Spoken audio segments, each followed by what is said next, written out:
निम्नलिखित युग्मों पर विचार कीजिए।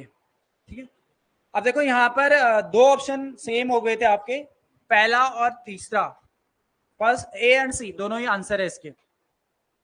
ठीक है, अब देखो यहाँ पर लिखा है निशान बाग, जो निशान बाग है वो कश्मीर में है। निशान बाग कहाँ पर स्थित है? कश्मीर में। और इसको जो बनवाया था ये सभी मुगल काल के हैं। ठीक है, यहाँ पे लिखा है, चिप्स में लिखा नहीं है, मुगल काल में बनाए गए गार्डन थे सभी। ठीक है, तो याद रखना है जो निशान बाग है कश्मीर में, ये बनाया था आसिफ खान।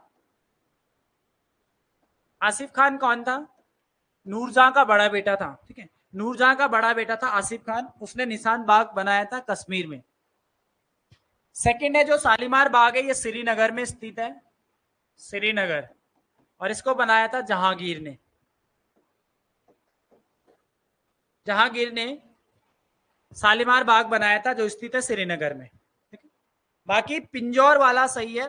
पिंजौर आपको दो जगह मिल जाएगा। ठीक है, वैसे आपका हरियाणा भी देता है, लेकिन ये मुगल काल की बात हो रही है, तो हरियाणा, पंजाब, चंडीगढ़, चंडीगढ़ में भी बनाया हुआ। ठीक है, वो बार बार बाद में उसकी शाखाएं बनाई, लेकिन ये पंजाब में आएगा, ये सही है, क्योंकि ये पंजाब में बनाया गया था, ये बनाया था औरंगजेब ने।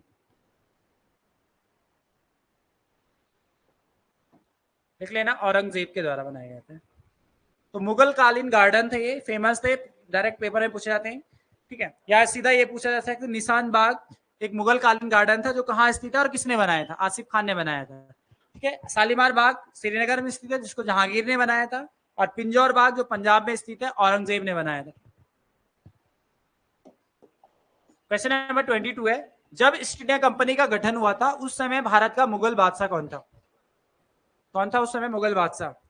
अकबर था। ठीक है, आपको याद रखना है 31 दिसंबर 1600 ईस्वी, 31 दिसंबर 1600 ईस्वी को ईस्ट इंडिया कंपनी का गठन किया गया था। ठीक है, आपको ये ध्यान रखना है, साथ ही याद रखना है अकबर, इस समय अकबर का शासन यहाँ पे चल रहा था। आपने पढ़ा होगा अकबर की जो मृत्यु हुई थी 1606 ईस्वी में, आतिसार बीमारी के कारण हुई थी। उस समय अकबर का पूरा शासन यहाँ पे था, तो आंसर होगा बी वाला। अगर आपको पूछा जाए कि ब्रिटिश कौन ब्रिटिश जो वो थे, कौन थी उस टाइम में महारानी, कौन थी ब्रिटिश महारानी? एलिजाबेथ प्रथम। ठीक है, तो महारानी एलिजाबेथ प्रथम के समय, ठीक है, एलिजाबेथ प्रथम, ये भी पूछा गया है पेपर में कि जब ईस्ट इंडिया कंपनी का गठन भारत में किया गया था तो उस टाइम ब्रिटेन की महारानी कौन थी? एलिजाबेथ प्रथम थी। और भारत में किसका शासन था? अकबर का।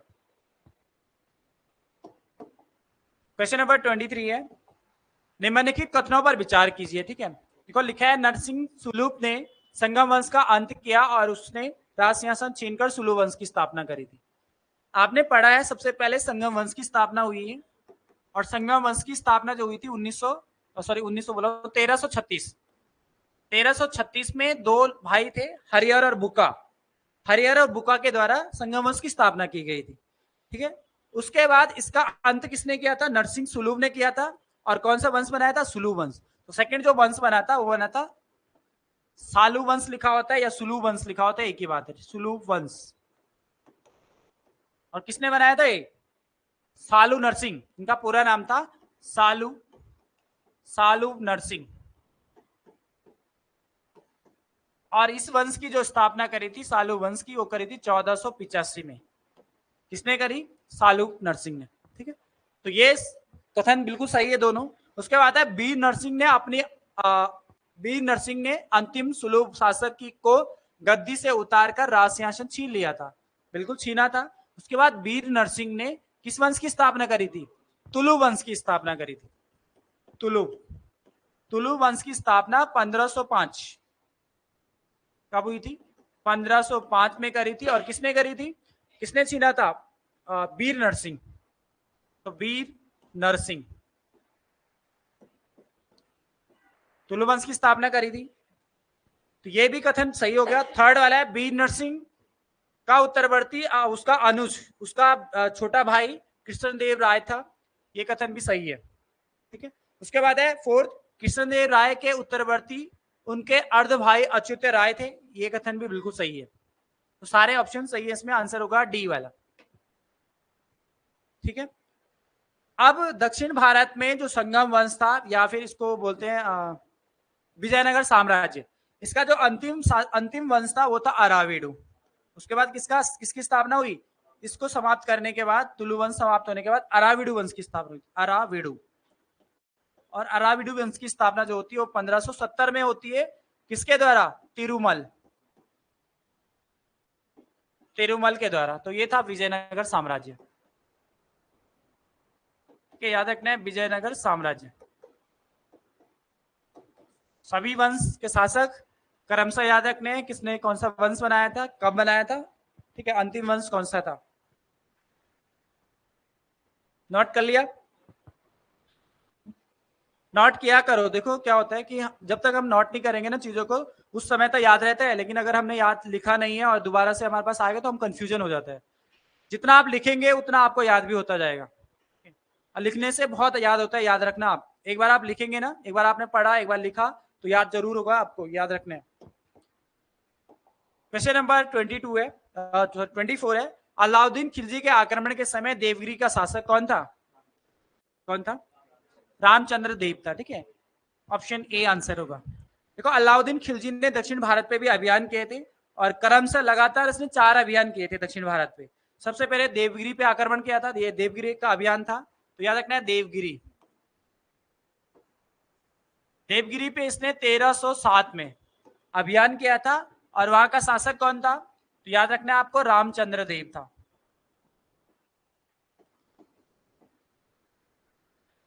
कौन से देव? रामचंद्र देव थे, ठीक है।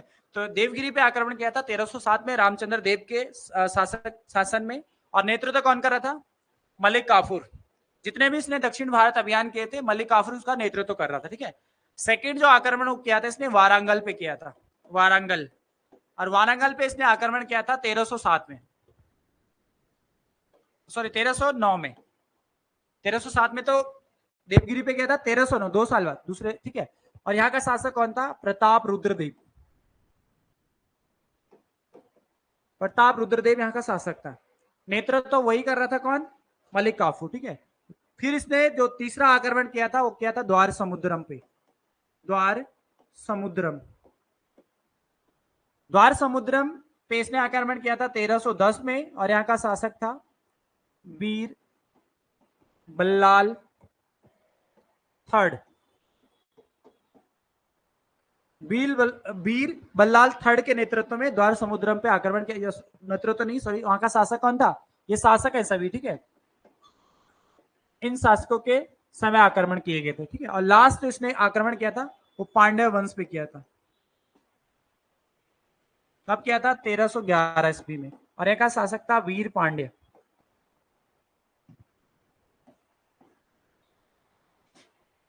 यहाँ का शासक कौन था? वीर पांड्य।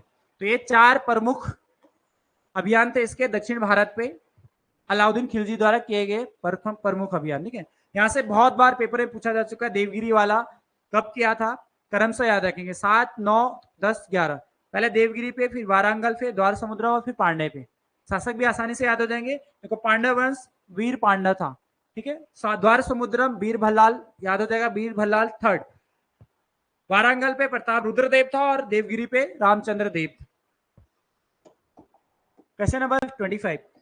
किस वंश के शासक ने ब्राह्मणों और बौद्ध भिक्षुओं को कर मुक्त ग्राम देने की प्रथा प्रारंभ की थी? सातवाहन वंश में, ठीक है। बिल्कुल सही आंसर होगा सी। सातवाहन वंश, इसकी स्थापना किसने करी थी? वंश संस्थापक कौन थे इसके? सिमुक। सिमुक याद रखना है। राजधानी याद रखना है। राजधानी कहां थी इनकी? प्रतिष्ठान, याद रखना है। इनकी राजधानी थी प्रतिष्ठान। प्रतिष्ठान लिखा होता है या कई बार पैठान लिखा होता है, पैठान, एक ही बात है, ठीक है। इनकी भाषा प्राकृत, याद रखना है। लिपि भी याद रखना है। लिपि कौन थी? ब्राह्मी।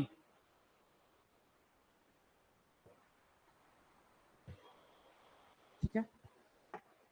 ये कहीं ना कहीं जो सातवाहन वंश था, ये बौद्ध धर्म से बहुत ज्यादा प्रभावित था, और सर्वाधिक जो इसने दान भी दिया था, ये सर्वाधिक ग्राम जो दिए थे बौद्ध धर्म को ही दिए थे। यहाँ पे लिखा है ना ब्राह्मणों और बौद्ध धर्म को। तो सर्वाधिक जो ग्राम इसने जो दान दिए थे या सर्वाधिक जो दान दिया था बौद्ध भिक्षु को दिया था, उसी से प्रभावित थी। कहीं ना कहीं प्राकृत भाषा आप वहां पर भी पढ़ते हैं थोड़ा बहुत, हालांकि उसके ज्यादातर जो अभिलेख मिलते हैं पाली भाषा में मिले थे बौद्ध धर्म के, लेकिन यहाँ पे प्राकृत भाषा याद रखना है इनके और लिपि ब्राह्मी याद रखना है। ठीक है, इसके अलावा एक इंपॉर्टेंट क्वेश्चन यहाँ से सातवाहन वंश से बनता है कि शीशे के सिक्के जारी करने वाला प्रथम वंश कौन सा था? सातवाहन वंश था, शीशे के सिक्के जारी करने वाला प्रथम वंश। ठीक है, क्वेश्चन नंबर 26 है, किस वैदिक साहित्य में मोक्ष की चर्चा मिलती है? उपनिषद में। ठीक है, उपनिषद जिन्हें वेदांत भी कहा जाता है, उपनिषदों को वेदांत भी कहा जाता है। उपनिषदों की संख्या कितनी है? 108। उपनिषदों की संख्या 108 याद रखना है, इसको वेदांत भी कहा जाता है। वेदांत क्यों कहा जाता है? अंत मतलब अंत, जब वेदों का अंत हो गया था उसके बाद उपनिषदों की रचना हुई, इसलिए इनको वेदांत कहा जाता है। ठीक है, और ये आपको जो पूछा है ना मोक्ष की चर्चा किस उपनिषद में सर्वप्रथम मिलती है, इसमें लिखेंगे श्वेता स्वतर उपनिषद में।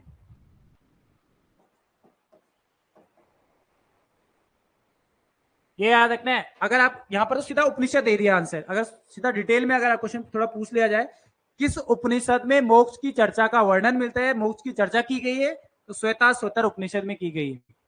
ठीक है, वैसे उपनिषद किससे संबंधित है, क्या बताया गया उपनिषदों में? उपनिषदों में बताया गया आत्मा और परमात्मा के बारे में। ठीक है, याद रखना है उपनिषदों में क्या बताया गया? आत्मा और परमात्मा के बारे में वर्णन विस्तृत रूप से मिलता है, तो ये भी याद रखना आपको। ठीक है, क्वेश्चन नंबर 27 है, नर्मदा टोली का उत्खनन किसने किया था? नर्मदा टोली का उत्खनन आंसर होगा ऑप्शन सी, एच.डी. सांकलिया के द्वारा इसका उत्खनन किया गया था। ठीक है, यहां से जो हमें साक्ष्य मिले वो अन्य के साक्ष्य यहां से मिले हमें। यहां से एक याद रखना है, पहला याद रखना है मालवा संस्कृति।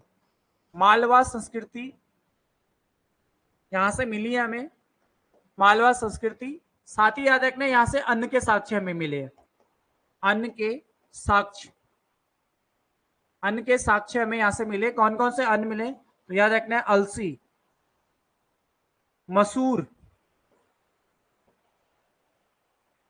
और अरहर।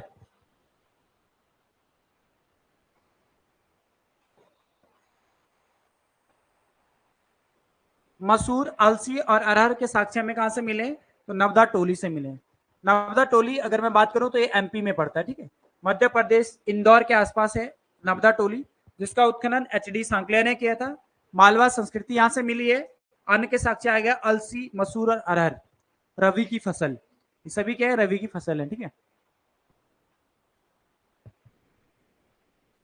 क्वेश्चन नंबर 28 है, वायुमंडल के किस स्तर से ताप तेजी से बढ़ता है? तेजी से बढ़ता भी है और तेजी से घटता भी है। ठीक है, तो कौन सा होगा? क्या क्या आप लोगों ने इसका? क्षोभमंडल नहीं, गलत। आयन मंडल, ये भी गलत है। आंसर होगा बहिर्मंडल, एक्सोस्फीयर। एक्सोस्फीयर जो है बहिर्मंडल, यहाँ पे हाइड्रोजन और हीलियम की मात्रा सर्वाधिक पाई जाती है, जिस कारण यहाँ पे क्या होता है सबसे कम टेम्परेचर भी दर्ज किया जाता है और सबसे अधिक टेम्परेचर भी दर्ज किया जाता है। ठीक है, तेजी से घटता और बढ़ता है। ठीक है, अगर यही क्वेश्चन इस तरह से आपको पूछा जाए कि सर्वाधिक तापमान किस वायुमंडल की किस परत में दर्ज किया जाता है, कहां पर पाया जाता है, तो आंसर होगा आयन मंडल। यहाँ पे तेजी से बढ़ता और गिरता है। ठीक है, लेकिन सर्वाधिक टेम्परेचर यहाँ पे लिखेंगे, सर्वाधिक तापमान कहां पर मिलता है? आंसर होगा आयन मंडल में। क्योंकि आपने पढ़ा होगा जो सूर्य से आने वाली अल्ट्रावायलेट किरणें होती है, यूवी किरणें होती है, उनको कहां पे रोका जाता है? कौन रोकता है? आयन मंडल रोकता है, क्योंकि वो पृथ्वी पे आने से रोकता है। तो वहीं पे सर्वाधिक जो सूर्य की जो रोशनी होती है, किरण पड़ती है, वहीं पे सर्वाधिक टेम्परेचर दर्ज किया जाता है। 2000 डिग्री सेंटीग्रेड से भी ऊपर का टेम्परेचर यहाँ पे रहता है। ठीक है, और अगर आपका क्वेश्चन ये बनेगा कि न्यूनतम टेम्परेचर किस परत में पाया जाता है वायुमंडल की? न्यूनतम परत मध्यमंडल। ठीक है, मध्य मंडल में न्यूनतम टेम्परेचर याद रखना है, मध्य मंडल में न्यूनतम तापमान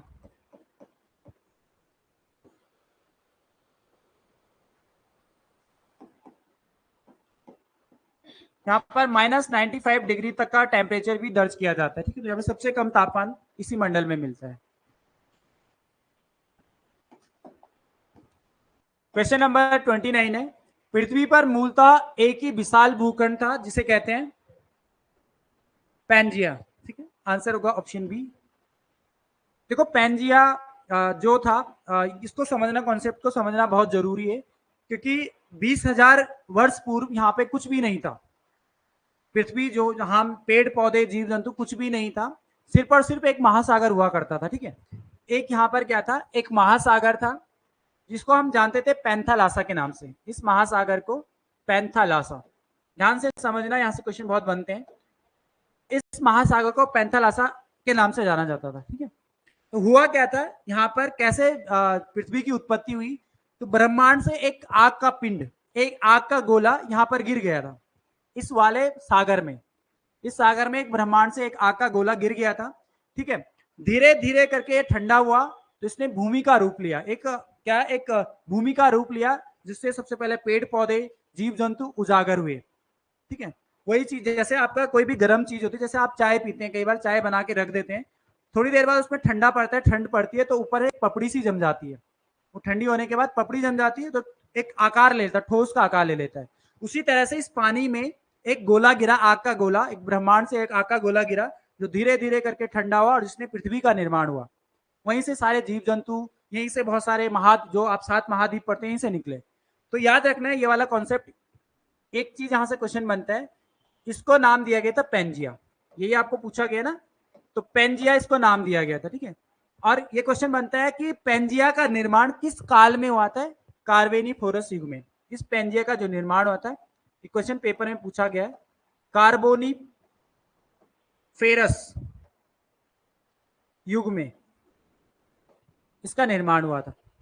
ये फैक्ट निकल के आया है। क्वेश्चन पूछा गया है कि जो विशाल भूखंड था, जो पृथ्वी का जो सबसे पहले विशाल भूखंड जिसे पेंजिया के नाम से जाना जाता था, इसका निर्माण किस काल में हुआ, किस युग में हुआ, कार्बोनिफेरस युग में इसका निर्माण हुआ।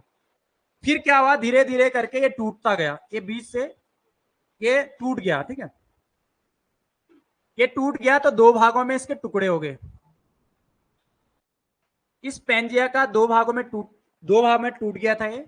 एक ऊपर वाला जो भाग था इसको अंगारा लैंड कहा गया, या फिर कई बार लिखा होता है लॉरेसिया। ठीक है, और जो नीचे वाला जो भाग था इसको गोंडवाना, इसको क्या नाम दिया, गोंडवाना लैंड। तो 2 भागों में टूटा। इस 2 भागों के बीच में एक सागर का उत्पत्ति होती है, जिस सागर को हम कहते हैं तैतीस सागर।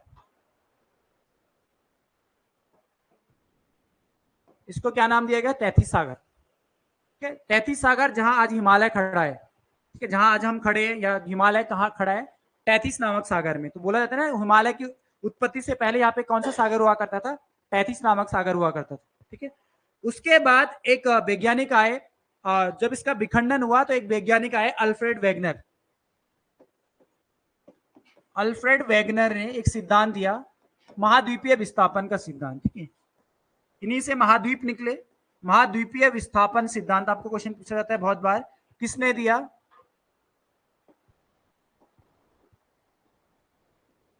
तो महाद्वीपीय विस्थापन का जो सिद्धांत दिया वो किसने दिया, अल्फ्रेड वेगनर ने दिया। ठीक है, और इन्हीं 2 भागों से अलग अलग महाद्वीपों की उत्पत्ति हुई। ये नीचे वाले भाग से 4 महाद्वीप निकले और ऊपर से 3 अंगारा लैंड से। आपको याद रखना है कौन सा महाद्वीप कहां से निकला है। ठीक है, तो सबसे ऊपर वाला यहाँ पे देखना, ऊपर में है तो उत्तर अमेरिका। उत्तरी अमेरिका कहां से निकला है, अंगारा लैंड से। यूरोप और एशिया, ये 3 तो कहां से निकले, अंगारा लैंड से निकले। ठीक है, आप बचे हुए जो 4 थे, टोटल 7 महाद्वीप आप पढ़ते हैं, तो वो नीचे से निकले। सबसे पहले आपको याद रखना है, यहां से ऑस्ट्रेलिया, ऑस्ट्रेलिया महाद्वीप, यहां से अफ्रीका याद रखना है, दक्षिण अमेरिका याद रखना है, और अंटार्कटिका याद रखना है, ठीक है। तो ये 4 महाद्वीप गोंडवाना लैंड से निकले, जबकि ये 3 महाद्वीप अंगारा लैंड से निकले, ठीक है। यहां से बहुत क्वेश्चन बनते हैं, अगर आप अच्छे लेवल के एग्जाम में जाएंगे तो वहां पे कुछ ना कुछ यहां से जरूर आपका आता है। पुराना ज्योग्राफी जब स्टार्ट होती है तो सबसे पहले यही वाला चैप्टर आता है कि भूमि की उत्पत्ति हुई कैसे, ठीक है। अब देखो यहाँ पे एक चीज में कंफ्यूजन होता है कि भारत किसका भाग था, गोंडवाना, लेकिन एशिया तो ऊपर है, ठीक है। लेकिन याद रखना है एशिया ऊपर था, ये जो गोंडवाना लैंड का भाग था, भारत हमेशा गोंडवाना लैंड का भाग था। इसमें कंफ्यूजन के लिए आपको पूछा जाता है। लेकिन ये अभी भी जो ये समुद्र, ये सागर है, इस सागर में अभी भी क्या हो रहा है, विस्थापन हो रहा है। अभी जो महाद्वीप है, हो सकता है फ्यूचर में ये सब एक साथ जुड़ जाए, या हो सकता है ये और दूर दूर चले जाए, क्योंकि ये पानी में एक तरल उसमें तैर रहा है, ये जो गोला है ये पानी में तैर रहा है अभी भी, ठीक है। और इसलिए इसका विस्थापन हो, तो ये वाला जो भाग था भारत यहाँ चला गया धीरे धीरे करके, इसमें खिसक गया, तो ये एशिया वाले में मिल गया था, ठीक है। तो ये आपको याद रखना है। तो ये थोड़ा सा इसका इंट्रोडक्शन था। आगे क्वेश्चन आएंगे तो आपको यहाँ से और डिटेल में आपको कराया जाएगा, ठीक है। क्वेश्चन नंबर 30 है, निम्नलिखित राज्यों में से सर्वोच्च साक्षरता दर किस राज्य में है, मिजोरम में, ठीक है। आंसर होगा डी। वैसे तो सर्वाधिक जो साक्षरता आपको याद रखना है केरल में, लेकिन यहाँ पे ऑप्शन के हिसाब से आपको मिजोरम आंसर होगा। केरल सर्वाधिक साक्षरता है, उसके बाद लक्षद्वीप, लक्षद्वीप में है, फिर तीसरे नंबर पे आता है मिजोरम, और लास्ट फोर्थ नंबर पे याद रखना है त्रिपुरा। तो क्रम से याद रखेंगे, सर्वाधिक साक्षरता केरल, अगर आएगा सर्वाधिक केंद्र शासित प्रदेश जिसमें सर्वाधिक साक्षरता है तो लक्षद्वीप आंसर होगा, ठीक है। आप केरल मत करना, वहां पे राज्यों के परिप्रेक्ष्य में केरल आंसर होगा, लेकिन लक्षद्वीप। तो दूसरा, फिर मिजोरम, फिर त्रिपुरा। क्वेश्चन नंबर 31 है, प्रायद्वीपीय भारत की निम्नलिखित में से कौन सी नदी अरब सागर में नहीं मिलती है, अरब सागर में नहीं मिलती है, तो आंसर होगा कावेरी। मैंने आपको कुछ समय पहले लिखाया था इनका शॉर्टकट, याद होगा आपको। एक मैंने आपको लिखाया था अरब सागर में गिरने वाली नदियां और बंगाल की खाड़ी में गिरने वाली नदियां। सबसे पहले आपको याद रखना, यहाँ पे क्या पूछ रहे हैं आपको, प्रायद्वीपीय भारत की निम्नलिखित में से अरब सागर में, तो अरब सागर में गिरने वाली नदियां मैंने आपको याद कराया था समानता से, समानता से याद रखने 100 से साबरमती,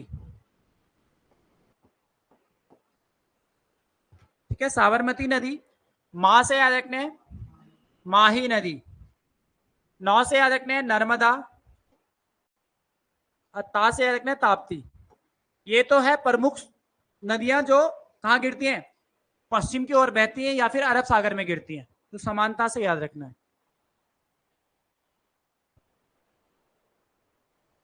ठीक है। देखो ताप्ती यहाँ पे आ गया, नर्मदा और पेरियार यहाँ पे नहीं है, तो हो सकता है कई बार कुछ चीजें ऑप्शन से भी हो जाती हैं, लेकिन मैंने दूसरा भी आपको लिखाया था बंगाल की खाड़ी में गिरने वाली, तो उसमें कावेरी है, ठीक है। मैंने लिखाया था ना आपको बंगाल की खाड़ी में गिरने वाली नदियां, बंगाल की खाड़ी में गिरने वाली नदियां,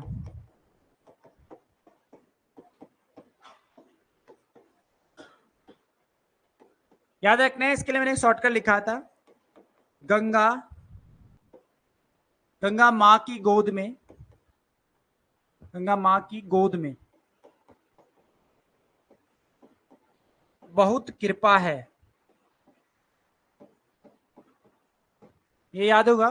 तो सबसे पहले गंगा नदी बंगाल की खाड़ी में गिरती है, मां से याद रखना है कौन सी, महानदी, यहाँ पे माही थी, यहाँ पे महानदी है, ठीक है। की से याद रखना है कावेरी, कौन सी हो जाएगी, गोदावरी। बहुत से याद रखिए, मैं इसमें साइलेंट हो जाएगा, बहुत से याद रखना है ब्रह्मपुत्र,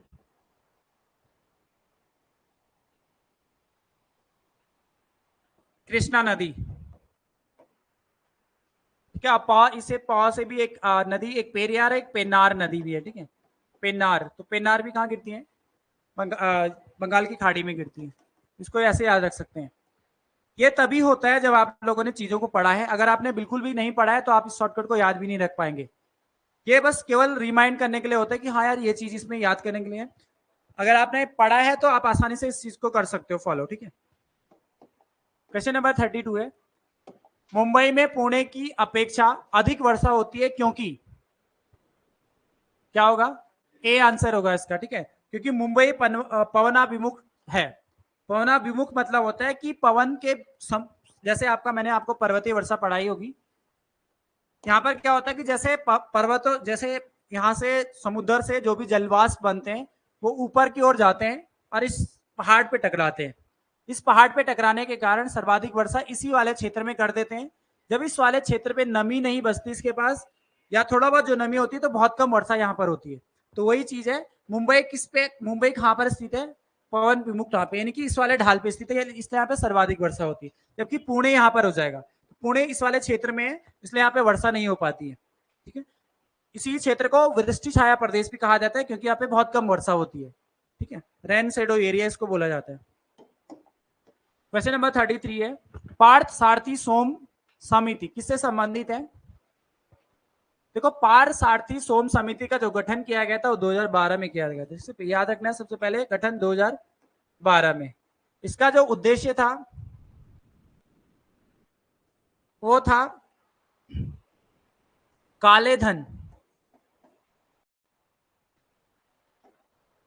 को रोकना, या काले धन को समाप्त करना, रोकना लिख सकते हैं, काले धन को रोकना या कर चोरी को रोकना, कर जो टैक्स होता है उसको रोकना, कर चोरी को रोकना, ये इसका उद्देश्य था पार्थ सारथी समिति का, ठीक है। लेकिन ये पार्थ सारथी समिति का गठन तो किया गया था 2012 में, लेकिन लागू 1 अप्रैल 2017 को हुआ, 1 अप्रैल 2017, ठीक है।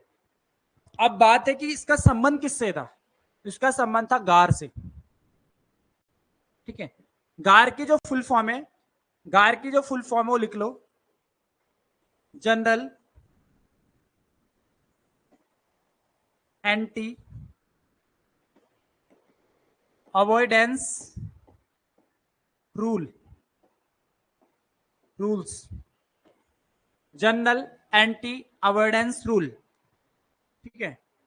तो पार्थ सारथी समिति 2012 में गठित, उद्देश्य याद रखना है काले धन को रोकना या कर चोरी को रोकना, लागू हुआ था 1 अप्रैल 2017 से, और इसका संबंध किससे था? गार थे, गार मतलब general anti evidence rules,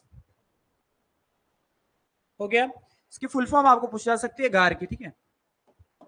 question number 34 है, निम्नलिखित में से कौन सी कृषि प्रक्रिया पर्यावरण संरक्षण में सहायक है? कौन सी है? ऑप्शन डी जैविक कृषि। इसे बताओ, जैविक कृषि शुरू करने वाला पहला राज्य कौन सा है? सिक्किम। और एक्ट बनाने वाला पहला राज्य? उत्तराखंड। याद रखना है, जैविक एक्ट बनाने वाला भारत का प्रथम राज्य उत्तराखंड है, जबकि जैविक कृषि शुरू करने वाला पहला राज्य सिक्किम है। जैविक एक्ट बनाया था उत्तराखंड ने, लेकिन कृषि, जैविक कृषि शुरू करने वाला पहला राज्य आएगा तो सिक्किम।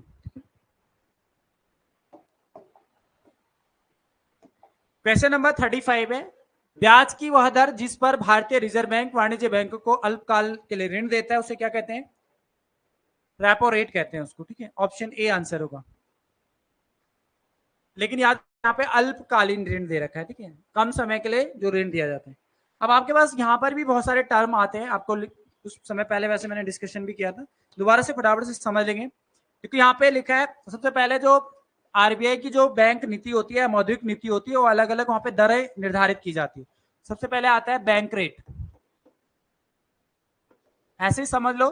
बैंक रेट क्या होता है? तो बैंक रेट आपको याद रखना है, जब आरबीआई वाणिज्यिक बैंकों को, कॉमर्शियल जो बैंक होते हैं उनको ऋण देता है, कितने समय के लिए? लघुकालीन, अधिक समय के लिए। सपोज ये आरबीआई एसबीआई को, एसबीआई के बहुत बड़ा कॉमर्शियल बैंक है, तो आरबीआई जब कॉमर्शियल बैंक यानी कि एसबीआई या पीएनबी जो भी वाणिज्यिक बैंक है उनको ऋण देता है, वो ऋण देता है दीर्घकालीन। इसी को क्या कहा जाता है? बैंक रेट कहा जाता है। बस याद रखना है, आरबीआई जब वाणिज्यिक बैंकों को लंबे समय के लिए जो लोन देता है उसको क्या कहा जाता है? बैंक रेट कहा जाता है, ठीक है। उसके बाद आता है आपके पास ये रेपो रेट तो दे ही रखा है, यहाँ पे यहीं पे सेम चीज है, ये भी यहाँ पे भी आरबीआई क्या करता है? भारतीय रिजर्व बैंक वाणिज्य बैंकों को अल्पकाल के लिए ऋण देता है, यहाँ पे दीर्घकालीन देता है, यहाँ पे अल्पकाल के लिए देता है रेपो रेट। उसके बाद आता है आपके पास रिवर्स रेपो रेट, RRR। और रिवर्स में नाम से ही पता चल रहा है कि रिवर्स मतलब उल्टा, ठीक है। यहां पर क्या होता है कि जो SBI है या वाणिज्यिक बैंक है, ये किसको लोन देता है? RBI को लोन नहीं देता है। होता क्या है कि जैसे कोई भी कॉमर्शियल बैंक है, उसके पास इतना पैसा इकट्ठा हो रखा है कि वो उसका ना कोई लोन ले रहा है, ना कोई उसका यूज कर रहा है, ना कोई लेके जा रहा है पैसा। तो RBI को, बैंक को, क्योंकि RBI तो इसको लोन देता है वाणिज्यिक बैंकों को, तो RBI ऑब्वियसली RBI ने बैंक को लोन दिया होगा SBI को, इसलिए उसके पास धन इकट्ठा पड़ा है। तो वो क्या करता है, जिस पैसे का यूज नहीं हो पाता है वापस किसको वापस दे देता है? RBI को। इसलिए इसको रिवर्स रेपो रेट कहा जाता है। और ये हमेशा अल्पकाल के लिए होता है, कम समय के लिए, अल्पकालीन। ये पॉइंट याद रखना, अल्पकालीन होता है, कम समय के लिए दिया जाता है। और याद रखना ये हमेशा बैंक रेट से कम होगा। RBI कभी भी जो वापस रिवर्स रेपो रेट होता है वो बैंक रेट पे नहीं लेगा। वो क्यों लेगा? उसके पास तो बहुत सारा धन ऑलरेडी है, तो हमेशा बैंक रेट से कम रेट पे लेगा वापस, ठीक है, ये याद रखने।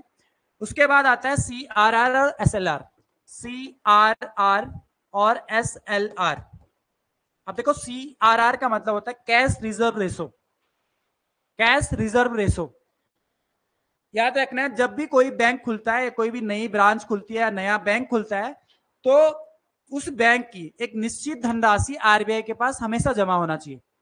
कैश रिजर्व रेशो मतलब कि RBI के पास, RBI तभी उसको बैंक खोलने की अनुमति देगा जब RBI के पास वो अपनी कुछ धनराशि को जमा रखेगा। उसको कहा जाता है कैश रिजर्व रेशो, ठीक है। बस यहाँ पे याद रखना, RBI के पास जमा होता है, और इसमें क्या होता है, इसमें भी जमा होता है कुछ धनराशि बैंक के पास होती है। यहाँ पर बैंक के पास अपने पास धनराशि होनी चाहिए, और यहाँ पर RBI के पास जमा रहता है। अब इसका SLR की जो फुल फॉर्म होती है वो होता है स्टैचुअरी लिक्विडिटी रेशो, यानी कि तरलता वैधानिक अनुपात। हिंदी में किसको बोलते हैं? तरलता वैधानिक अनुपात। वैधानिक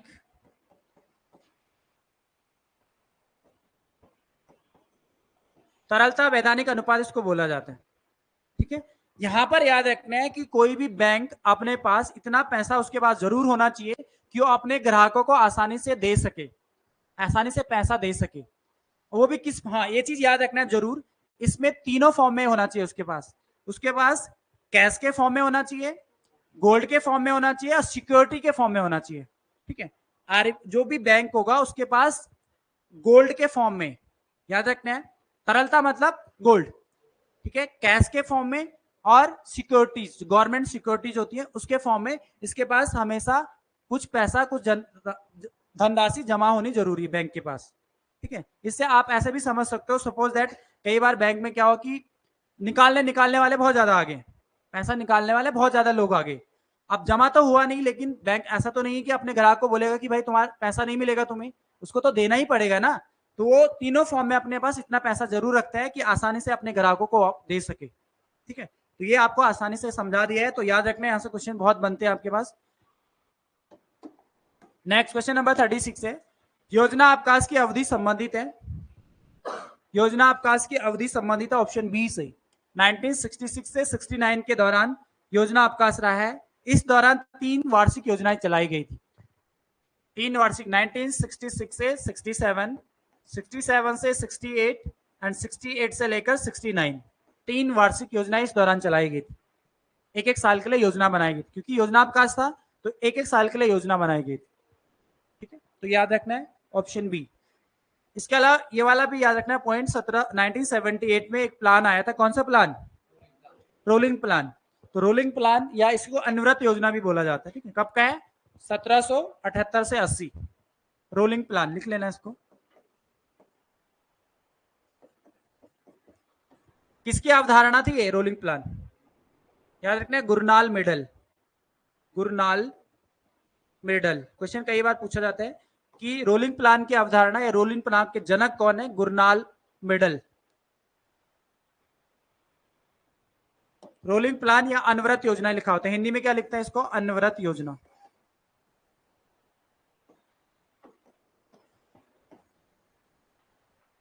नेक्स्ट क्वेश्चन नंबर 37 है, सकल राष्ट्रीय उत्पाद में श्रम की भागीदारी कम होने का कारण है, इसका आंसर होगा डी, कीमतों की तुलना में मजदूरी कम। सीधा सीधा आंसर है इसका कि सकल राष्ट्रीय उत्पाद जो होता है उसमें श्रम की भागीदारी कम होने का कारण है कीमतों की तुलना में मजदूरी कम। Option D. 38 है, भारत में आम चुनाव किस सिद्धांत पर आधारित है? आम चुनाव किस सिद्धांत पर आधारित है? तो आप आंसर होगा प्रादेशिक प्रतिनिधित्व के आधार पर, ऑप्शन बी। क्वेश्चन नंबर 39 है, संविधान के किस अनुच्छेद के द्वारा राज्यपाल राष्ट्रपति के विचार के लिए किसी विधेयक को आरक्षित रख सकता है? 200 के अंतर्गत। इसमें याद रखना है राज्यपाल को यह अधिकार दिया गया है कि वो जो भी विधेयक है उसको अपने पास रख सकता है या उसको राष्ट्रपति को वापस आरक्षित रख सकता, अपने पास आरक्षित रख सकता है या राष्ट्रपति को स्थानांतरित कर सकता है या राष्ट्रपति के पास आरक्षित उसको रख सकता है। ये आर्टिकल 200 के अंतर्गत उसको यह अधिकार दिया गया है। ठीक है। क्वेश्चन नंबर 40 है, किसी धर्म विशेष के संवर्धन के लिए करों के भुगतान की अनिवार्यता से मुक्ति की गारंटी दी गई है 27 में, अनुच्छेद 27 में।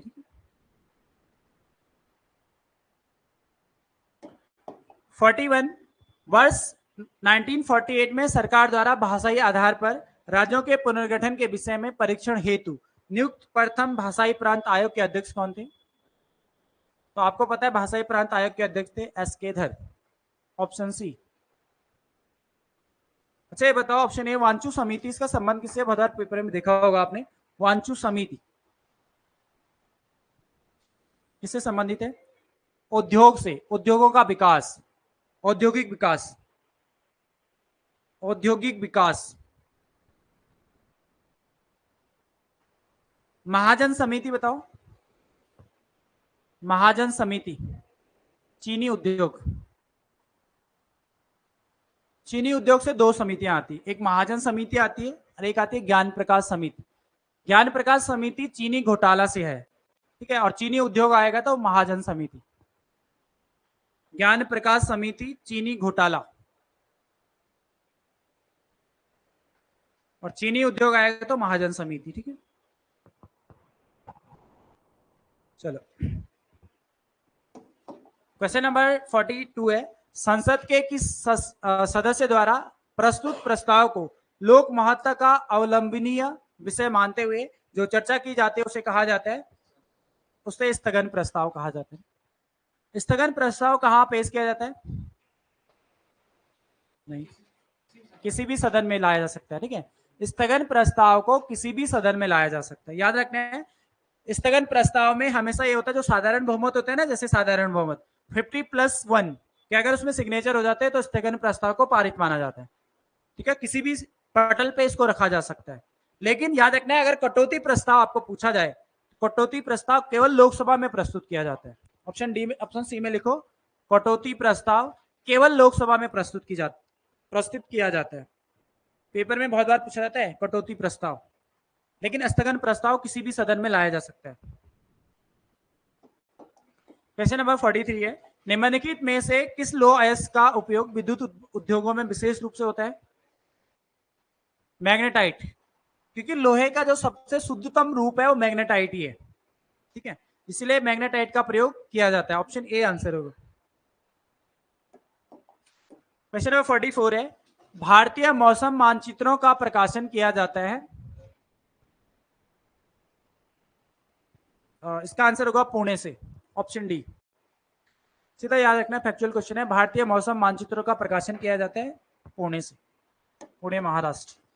44 है, निम्नलिखित कथनों पर विचार कीजिए। ठीक है, पहला दिया है एडम एस्बॉर्न ने प्रथम सुवाह्य अभिकलन यानी कि फर्स्ट पोर्टेबल कंप्यूटर विकसित किया है, सही कथन है पहला वाला। सेकंड है इयान विलमुट ने प्रथम कृदंत भेंट यानी कि फर्स्ट क्लोन शिप की उत्पत्ति करी है, ये भी सही है, तो आंसर होगा आपका सी वाला। दोनों कथन सही है। क्वेश्चन नंबर 46 है, डिजिटल कंप्यूटर विकसित किया गया है यूएसए के द्वारा। ठीक है, आंसर होगा डी। डिजिटल कंप्यूटर किस पे आधारित होता है, किस पद्धति पे आधारित होता है? Binary number system. ठीक है, लास्ट क्लास में पढ़ा था ना डिजिटल कंप्यूटर जो आधारित होता है बाइनरी नंबर सिस्टम पे आधारित होता है।